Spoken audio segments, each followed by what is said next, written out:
Salut les gars, alors aujourd'hui vidange de la boîte sur la Super 5, donc on voit ça tout de suite. Alors l'écrou il est ici, c'est du 13, alors je l'avais déjà débloqué, donc il ne reste plus qu'à le dévisser. Donc soit là on peut utiliser une clé de 13, soit une clé carrée.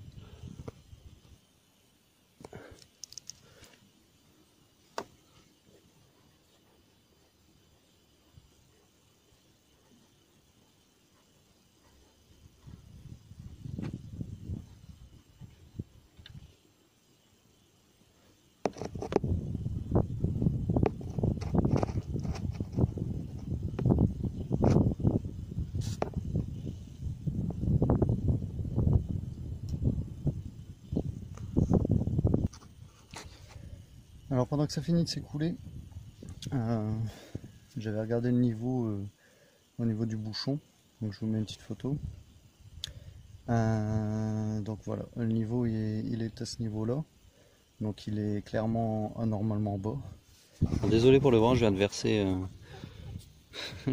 dans le bidon l'huile et j'ai fait le port.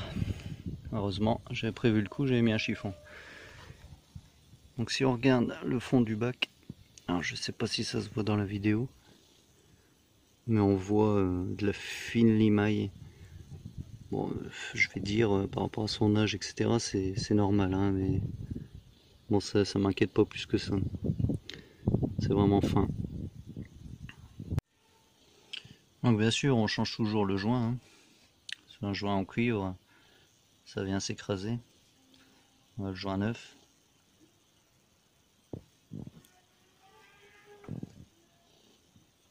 Voilà.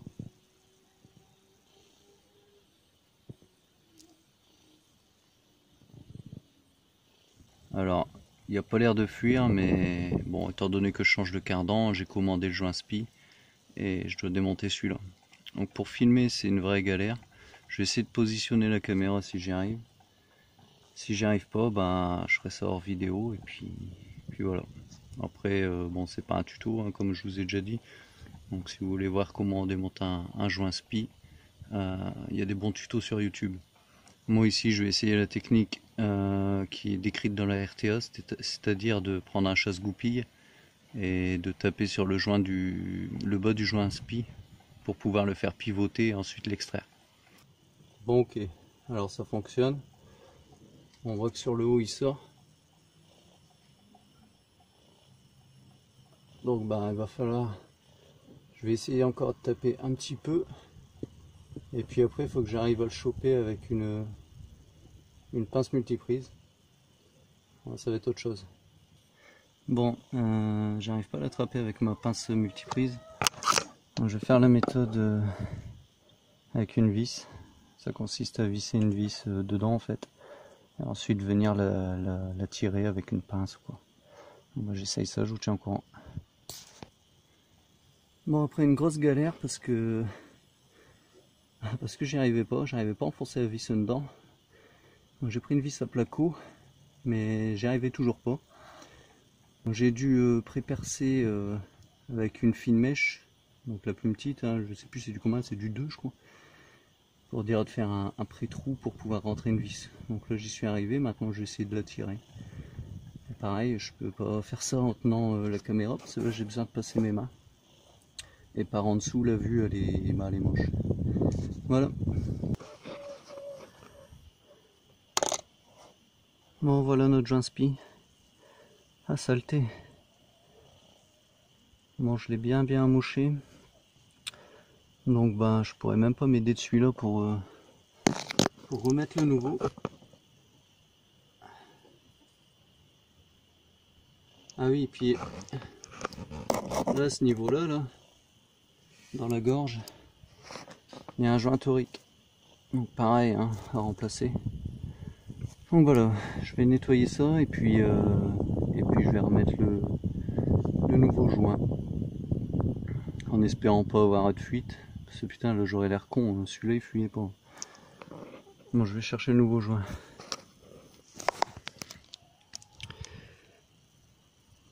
Donc je compare l'ancien joint avec le nouveau joint.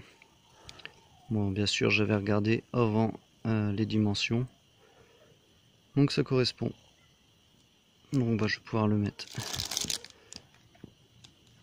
Un petit coup d'huile dessus et puis j'emboîte ça comme je peux. Parce que j'ai qu'une douille de 32 et ça fait clairement trop juste.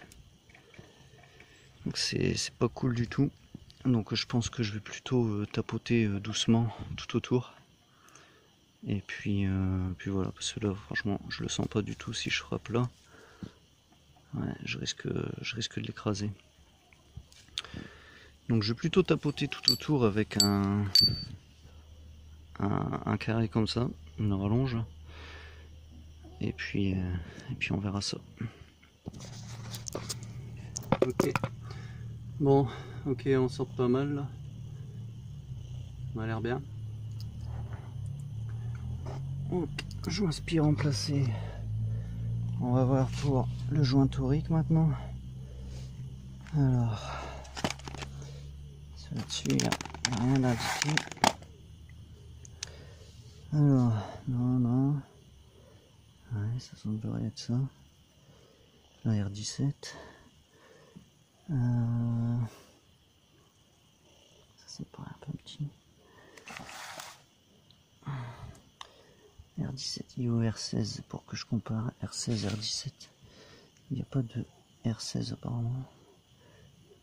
On s'écrit R14. Non, ça c'est trop petit. R15. Tac. Et après on passe direct à R17. Donc R17 de toute façon, ça me semble correspondre. Ouais. Et hop, sur la poubelle.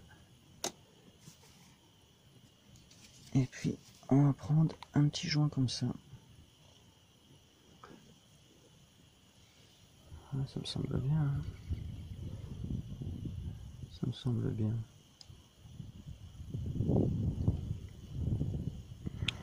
Ok. Bon bah lui rien de sorcier. Hein. Juste à l'enfiler.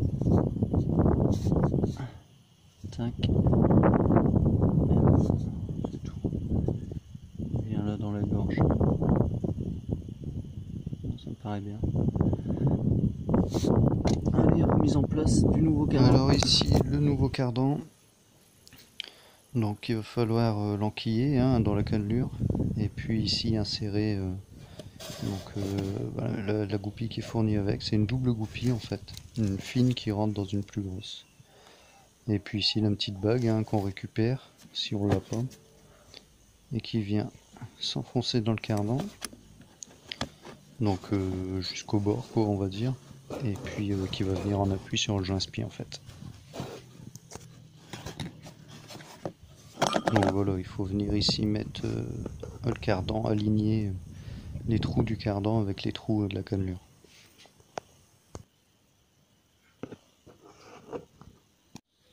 Bon voilà les gars, c'est mis. Je vais vous dire franchement, j'ai galéré.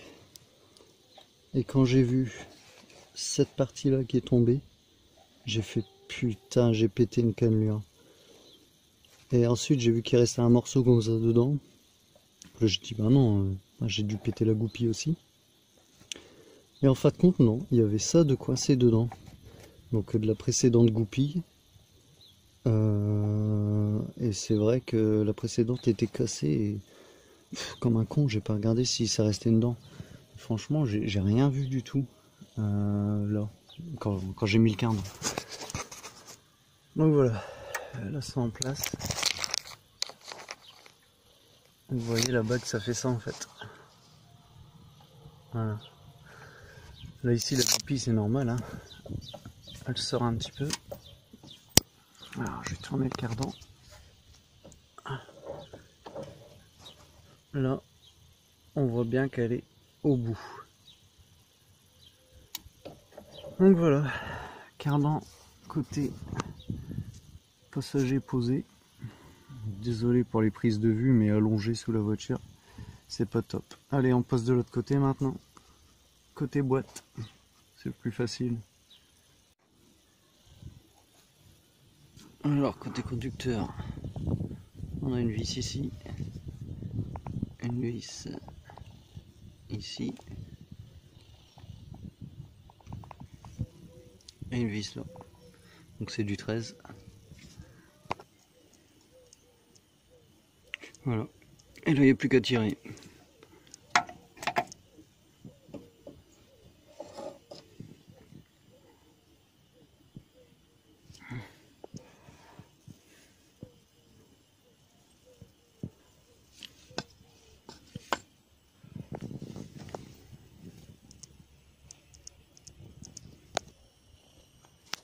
Voilà, j'ai pris la bague qui était sur l'ancien pour mettre sur le nouveau.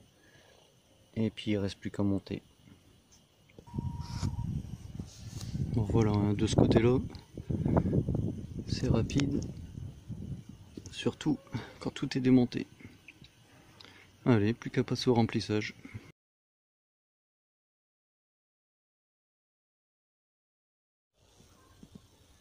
Bon voilà, c'est prêt pour le remplissage. Alors par contre, j'ai cru voir qu'il fallait pour une boîte 5, enfin du moins celle-là, 2 litres 90 et j'ai prévu que 2 litres. Donc bon, j'espère que c'est une erreur sur Google, sur un forum, je sais plus c'était quoi. Moi là je vais déjà mettre 1 litre 5 et puis voir le niveau. Allez, c'est parti.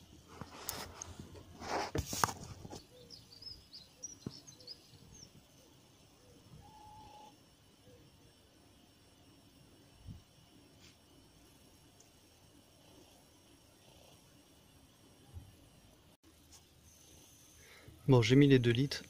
Ah oui, ce que préconise le constructeur, c'est de la 75-80 API GL4+. C'est surtout ça qu'il faut regarder. Hein, faut pas regarder PSA, on s'en fout. C'est surtout la norme. Bon voilà, j'avais mis les 1 litre, un peu moins d'1 litre et demi. Et le niveau était sec. Donc voilà, j'ai mis tout le bidon et puis ben, on va reprendre, hein, sinon j'irai en racheter.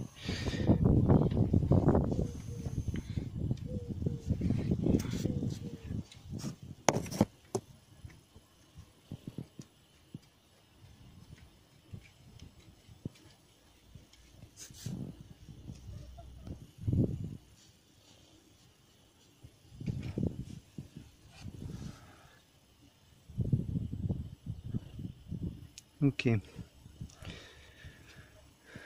Donc c'est bien ça. Il manque de l'huile. Vous voyez le niveau où il est. Donc bon, à mon avis c'est ça qui s'est passé. C'est qu'il y a une vidange qui a dû être faite. Une fois peut-être. Et ils ont remis 2 litres. Ils n'ont pas cherché à comprendre. Tiens, voilà 2 litres. Ça suffira. Bon bah voilà. Il ne reste plus qu'à aller racheter de l'huile.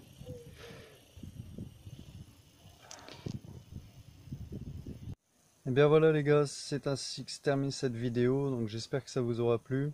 Un petit peu de mécanique, ça fait du bien de temps en temps, parce que j'en ai encore derrière. Des soudures, j'en aurai encore à faire. Du coup maintenant, bah, je vais remonter tout ce qui est moyeu, amortisseur, disque, étrier, etc. Je vous ferai peut-être des petites vidéos là-dessus. Donc je remonte tout ça et puis après j'enchaînerai sur d'autres vidéos. Mécanique ou soudure, je sais pas encore ce sera quoi la prochaine. Et puis on se retrouve très vite. Allez, un petit like, un petit commentaire, je vous réponds comme d'habitude. Un petit partage, ça fait plaisir. Allez, salut, ciao.